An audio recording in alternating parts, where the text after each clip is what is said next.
Good morning students, myself Renu Soren, teacher of St. Michael's Academy, Bettiah. Welcome to e-learning classes. बच्चों, आज मैं आप लोगों को व्याकरण पुस्तक से आपको निबंध पढ़ाने जा रही हूँ. ये निबंध बच्चों 9th और 10th दोनों ही के विद्यार्थियों के लिए ये बहुत ही महत्वपूर्ण एवं उपयोगी विषय है. चलिए बच्चों, अब हम देखते हैं निबंध का अर्थ एवं परिभाषा क्या होती है. निबंध का अर्थ व परिभाषा. सर्वप्रथम हम देखेंगे कि इसका अर्थ क्या होता है. नि और बंध ये दो शब्दों से मिलकर बना हुआ है, जिसका की अर्थ होता है अच्छी तरह से नियमों के अंतर्गत बंधा हुआ. अर्थात जब तक हम किसी चीज की रचना करते हैं तो उसमें बिल्कुल नियमों के अंतर्गत ही वो बंधा हुआ होना चाहिए. निबंध गद्य साहित्य की एक विधा है. निबंध छोटा एवं विस्तृत दोनों प्रकार का हो सकता है. निबंध हम किसी भी विषय पर, किसी भी टॉपिक पर छोटा भी लिख सकते हैं और उसे संकेत बिंदुओं के आधार पर उसको विस्तृत और बड़े रूप में भी लिख सकते हैं. निबंध लेखन किसी भी विषय पर लिखी गई वह रचना होती है जिसमें विषय वस्तु से संबंधित विचारों को विस्तृत एवं क्रमबद्ध रूप में इस तरह से प्रकट किया जाता है जिससे उस विषय से संबंधित जितनी भी सार गर्भित जानकारियां होती हैं वो प्राप्त हो वही निबंध कहलाती. निबंध के 3 भाग या उसके 3 अंग होते हैं जो निम्न प्रकार से होते हैं. सबसे पहले हम देखेंगे कि भूमिका पहले नंबर पर आती है. 3 अंग के अंतर्गत पहला है भूमिका एवं प्रस्तावना. भूमिका अथवा प्रस्तावना निबंध का महत्वपूर्ण भाग है. इसके अंतर्गत विषय वस्तु का परिचय दिया जाता है. बच्चों, जो भी आपको विषय दिया गया हो, जो भी हो, उस विषय का सबसे पहले हमारा काम होता है कि हम उसकी भूमिका देंगे या उसकी प्रस्तावना लिखेंगे. भूमिका अथवा प्रस्तावना निबंध का एक बहुत ही महत्वपूर्ण भाग होता है. इसके अंतर्गत विषय वस्तु का परिचय दिया जाता है कि किस विषय के ऊपर आपको निबंध लिखना है, जिससे पाठक को निबंध के अगले भागों को समझने में आसानी हो सकती है. दूसरा है मध्य भाग व विषय का विस्तार. अब हम देखेंगे कि मध्य भाग अर्थात बीच में इस भाग के अंतर्गत विषय से जितनी भी संबंधित जो भी सामग्री होती है, जो भी टॉपिक होता है, उसकी सामग्री होती है, उसको हम क्रमबद्ध रूप में आती है. इसे ही निबंध का शरीर एवं मूल भाग कह सकते हैं. ये पूरा का पूरा मध्य भाग जो है वो पूरा निबंध इस पर ही निर्भर करता है. तीसरा होता है आपका उपसंहार अथवा निष्कर्ष. निबंध का अंतिम भाग उपसंहार कहलाता है. निष्कर्ष अथवा उसका समापन कहलाता है. इस भाग के अंतर्गत निबंध का सार दिया जाता है. तात्पर्य है कि उपसंहार में आपने पूरे निबंध में जो भी आपका विषय था उसका क्या कंक्लूजन निकलता है, क्या उसका निष्कर्ष निकलता है, लास्ट में उसका जो पूरा निचोड़ है वो आपको उपसंहार के रूप में देना होता है. अब हम देखेंगे कि निबंध के कितने प्रकार. बच्चों, अब हम देखेंगे कि निबंध के कितने प्रकार होते हैं. निबंध के रूप, शैली एवं विषय वस्तु के आधार पर निम्न प्रकारों में वर्गीकृत किया जाता है या विभिन्न प्रकारों से निबंध को बांटा जाता है, विभाजित किया जाता है. सबसे पहला आता है वर्णनात्मक निबंध. इसके अंतर्गत स्थान, व्यक्ति, विशेष, ऋतु विशेष आदि से संबंधित निबंध आते हैं, जो कि वर्णनात्मक इसका पूर्ण रूप से वर्णन किया जाता है। इसके अंतर्गत आता है स्थान, व्यक्ति विशेष, ऋतु विशेष आदि से संबंधित निबंध लिखे जाते। दूसरा है विचारात्मक निबंध। इसके अंतर्गत विभिन्न विषयों पर पक्ष, विपक्ष, सकारात्मक, नकारात्मक आदि विचार प्रस्तुत किए जाते हैं।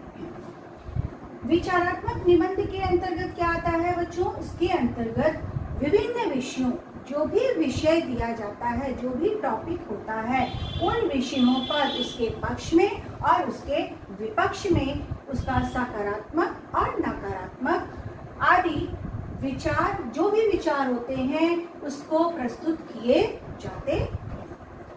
तीसरा आता है भावात्मक निबंध। भावात्मक से तात्पर्य है कि जिनमें भावों की प्रधानता होती है, जैसे उसमें सूक्ति होना, लोकोक्ति होना आदि पर लिखे गए निबंध इसके अंतर्गत आते हैं। चौथा है व्याख्यात्मक निबंध। इनके अंतर्गत तथ्यों के आधार पर जो भी तथ्य, जो भी विषय होते हैं, उनका विश्लेषण अथवा उनका विवरण या उसकी व्याख्या दिया जाता है तथा उस पर समाधान अथवा सुझाव भी दिए जाते हैं। वो व्याख्यात्मक निबंध कहलाते हैं। और समाधान अथवा सुझाव प्रस्तुत किया जाता है, जैसे कि कोई अर्थव्यवस्था पर निबंध हो गया, अंतर्राष्ट्रीय हो गया आदि से जो भी संबंध होता है उसे उसका विवरण देना ही व्याख्यात्मक निबंध कहलाता है। निबंध लिखते समय बच्चों कुछ ध्यान देने योग्य बातें हैं जिनकी जानकारी रहना बहुत ही महत्वपूर्ण है। एक श्रेष्ठ निबंध लेखन करने हेतु निम्नलिखित चरणों को अपनाया जाना आवश्यक है। सर्वप्रथम हम देखेंगे कि दिए गए शीर्षक का, जो भी आपको निबंध दिया गया है, जो भी शीर्षक दिया गया है, उसका अध्ययन करना बहुत ही आवश्यक है। यह निबंध लेखन का सर्वप्रथम चरण माना जाता है। सर्वप्रथम इसका गंभीरता पूर्वक अध्ययन किया जाना चाहिए। जितना हो सके उतना गंभीर रूप से इस पर विचार किया जाना चाहिए। संकेत बिंदुओं को समझना, बहुत से विद्यार्थी क्या करते हैं कि संकेत बिंदु ना समझते हुए वो एक संकेत बिंदु को ही निबंध के रूप में लिख देते हैं, जो कि सर्वथा गलत है।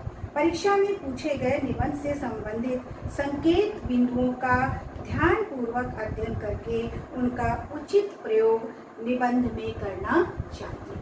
बच्चों, जो भी संकेत बिंदु दिए जाते हैं उन एक एक बिंदु पर विचार करते हुए अपने निबंध को बहुत ही सरल भाषा में आगे की ओर बढ़ना चाहिए। निबंध का प्रारूप अथवा रूपरेखा तैयार करना। निबंध लेखन करने से पहले रूपरेखा का निर्धारण करना चाहिए। इसके बाद ही निबंध की शुरुआत करनी चाहिए। एक आपको प्रारूप अपने निबंध की बना लेनी चाहिए कि इसके अंतर्गत जो भी संकेत बिंदु दिए गए हैं उनके अंतर्गत किन किन चीजों को हमें रखना। क्रमबद्धता निबंध लिखने का एक सबसे महत्वपूर्ण नियम जो होता है उसमें क्रमबद्धता होनी चाहिए। ऊपर की लाइनें नीचे, नीचे की लाइनें ऊपर, नहीं, एक लगातार एक सिस्टमेटिक वे में एक क्रमबद्धता आपके निबंध में होनी चाहिए और विषय केंद्रित होकर विषय वस्तु को क्रमबद्ध रूप से प्रस्तुत किया जाना चाहिए। शब्द चयन एवं भाषा चयन। अच्छे निबंध की एक विशेषता होती है कि उसमें प्रयुक्त शब्दों की जो भाषा होती है, जो उसका प्रयोग होता है, वो निबंध लिखते समय शब्दों का चयन बहुत ही शुद्ध होना चाहिए, सरल होना चाहिए, शुद्ध भाषा का ही प्रयोग किया जाना चाहिए। बच्चों, शब्द सीमा का भी पूरा ध्यान रखना चाहिए। परीक्षा में पूछे गए निबंध लेखन का महत्वपूर्ण चरण सीमा कम से कम 200 से 250 शब्दों में ही लिखना का पालन करना होता है। 200 से 250 शब्दों में ही निबंध लिखना चाहिए। उससे छोटा या उससे बड़ा निबंध उचित नहीं होता।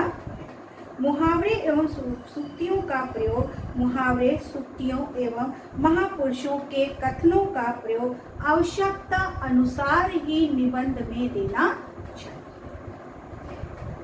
निष्कर्ष, निबंध का अंतिम चरण जो है, निबंध का अंत उपयुक्त प्रभावशाली ढंग से करना चाहिए। प्रभावशाली सार द्वारा उसको समाप्त किया जाना चाहिए। कुछ बातें हमें निबंध लिखने के समय आवश्यक रूप से ध्यान देना है। निबंध को उचित प्रकार से अनुच्छेदों में बांटकर विषय वस्तु को छोटे छोटे वाक्यों व सरल शब्दों में ही लिखना चाहिए। छोटे छोटे वाक्यों में बहुत बड़े बड़े और कठिन और जटिल शब्दों का प्रयोग न करते हुए आम बोलचाल की भाषा में, सरल भाषा में निबंध का लेखन करना चाहिए और सरल भाषा का उपयोग करना चाहिए। वर्तनी की दृष्टि से शुद्ध शब्दों का एवं उचित स्थानों पर विराम चिन्हों का भी उचित रूप से प्रयोग करना चाहिए।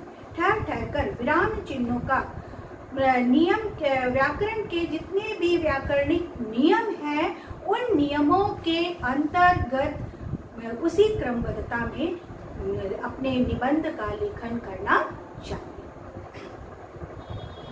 इस बात का ध्यान रखा जाना चाहिए कि जो संकेत बिंदु परीक्षा में दिए गए हों उनका पालन उचित प्रकार से किया जाना चाहिए। मतलब जो भी आपके संकेत बिंदु दिए गए हैं, उन संकेत बिंदुओं का क्रमबद्ध रूप से उनका विवरण दिया जाना चाहिए।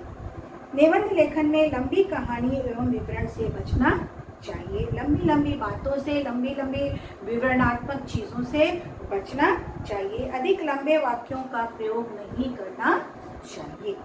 उचित स्थान पर संबंधों एवं कथनों का प्रयोग करना चाहिए। जहाँ उचित समय हो या उचित शब्द हो, वहाँ पर उचित शब्दों का प्रयोग करना चाहिए।